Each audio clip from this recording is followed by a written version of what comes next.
Some things aren't rushed. They're crafted patiently, perfectly. But don't be fooled. The right sip can make you lose control.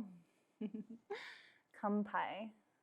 So in honor of the cherry blossoms in Washington, D.C. and the festival that they have every year, we decided that we should do some Japanese whiskeys.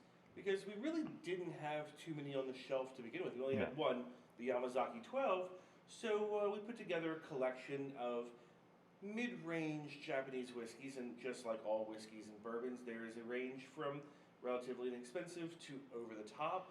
And I would have loved to have had the bottle that was in the Samurai, but that was just a little out of the price range for this for now. Maybe next year we'll be able to do something a little bit more. But it also goes back to some of the discussions we had when we started doing the whiskey books of the world, that we really needed to look at some of these other whiskeys. And so, you know, going through Irish whiskey, Japanese whiskeys, I think has been a great opportunity. Oh, yeah.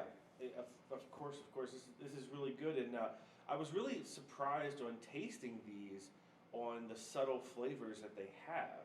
But Japanese whiskey is a light and smooth liquor made mostly with malted barleys and other various ingredients. I think sometimes they use a lot of rice as well. I think so, yeah.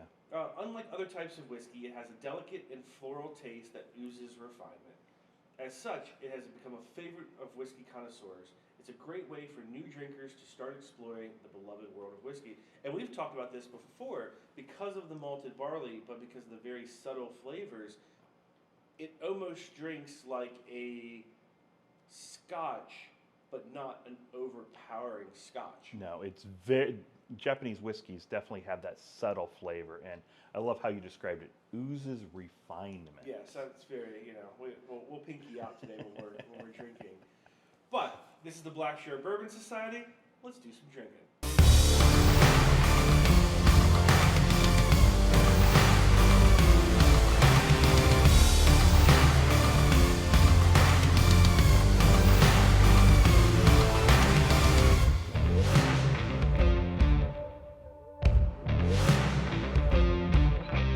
We're going to start off with Suntory Toki. Suntory today, the name virtually defines the beverage industry in Japan. Founded in 1899 to import and distribute wine, they quickly branched out into their own products in 1907. Yeah, but then in 1923, they stepped out again into what was nearly sacrilegious effort of distilling a single malt whiskey in Japan. Oh, that's awesome. Yeah. That's super cool. Well, let's give it a try. So it is 86 proof. And if you look at it from the color, that is just white wine. Oh, very much so. Very much a white wine color. You know, for the 86 proof, though, it does have some pretty long legs. Yeah. Ooh. On that nose, it's fruit, subtleness. It's like green apple, like a slightly sour apple flavor. It is definitely the green apple. Mm-hmm. You know, I get a little bit of herbs, like a basil on the nose, as well as a little bit of sweetness from a honey. Yeah. Okay, let's try it.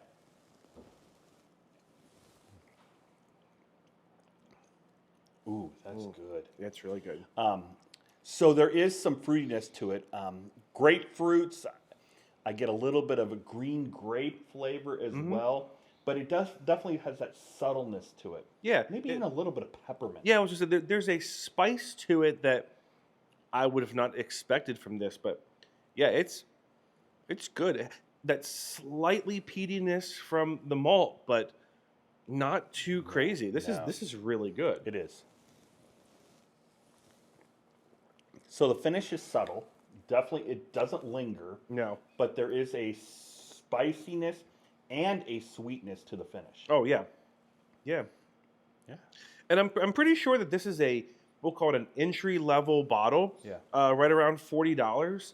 So it's nothing too crazy that, you know, even if you try it and don't like it, it's a pretty good starter.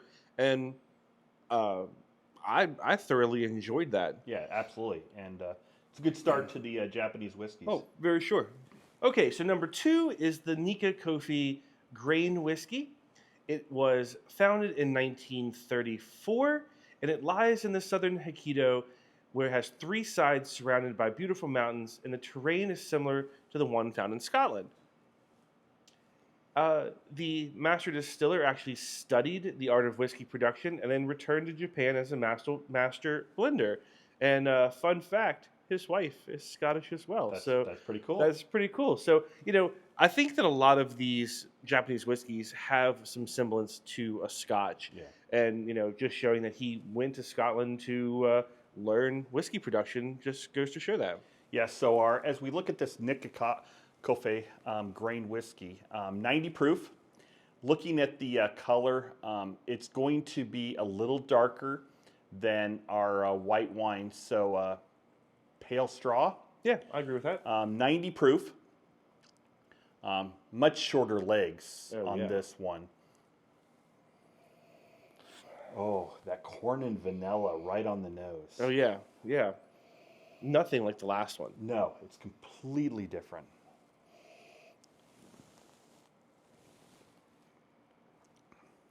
Oh, that's sweet. It is. It's sweet, has some melon flavors to it, maybe a little bit of grapefruit, vanilla. Yeah, it has a little bit of a sourness from the grapefruit, yeah. Mm-hmm.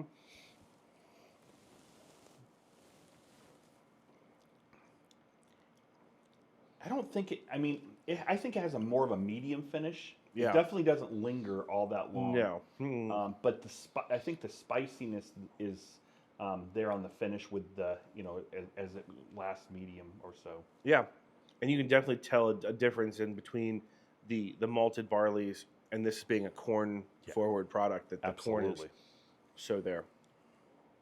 Yeah, this bottle I think is a little bit more. I think it's about twice what the Suntory is, but still in a range that I think that most people could afford, even as a tryout for Japanese whiskey. And I'm not disappointed whatsoever. So let's try this third one and see what happens there. I'm looking forward to this next one. Yeah, me too.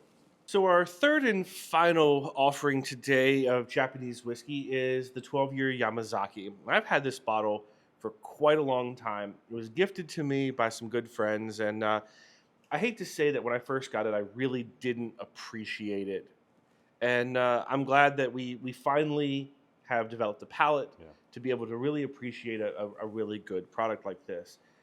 So Yamazaki was founded by the Japanese whiskey father, the Suntory, in 1923, and opening his first distillery in Japan called Yamazaki. He started out as a pharmaceutical wholesaler and later a wine importer, and then found a passion for whiskey and discovered the wonders of the aging process of spirits. So it's kind of cool. This has been around for over 100 years now, and that's a big time. And I think it's cool that we're going back to Suntory. Yeah, exactly. Yeah. So Suntory to start with, and now we're finishing with the Yamazaki 12. Yeah. Let's get into this one. So definitely pale straw on the color. Very similar to the last one that we had. Different on the nose. Definitely floral. Oh, so floral. Like a jasmine as well.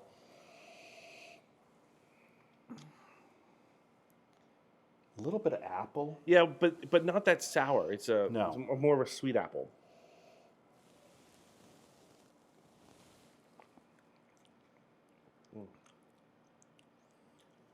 So subtle vanilla, a little bit of a citrus flavor, and there's an earthiness flavor to it on the back end. Yeah, like a woody earthiness. Yeah, I would agree with that.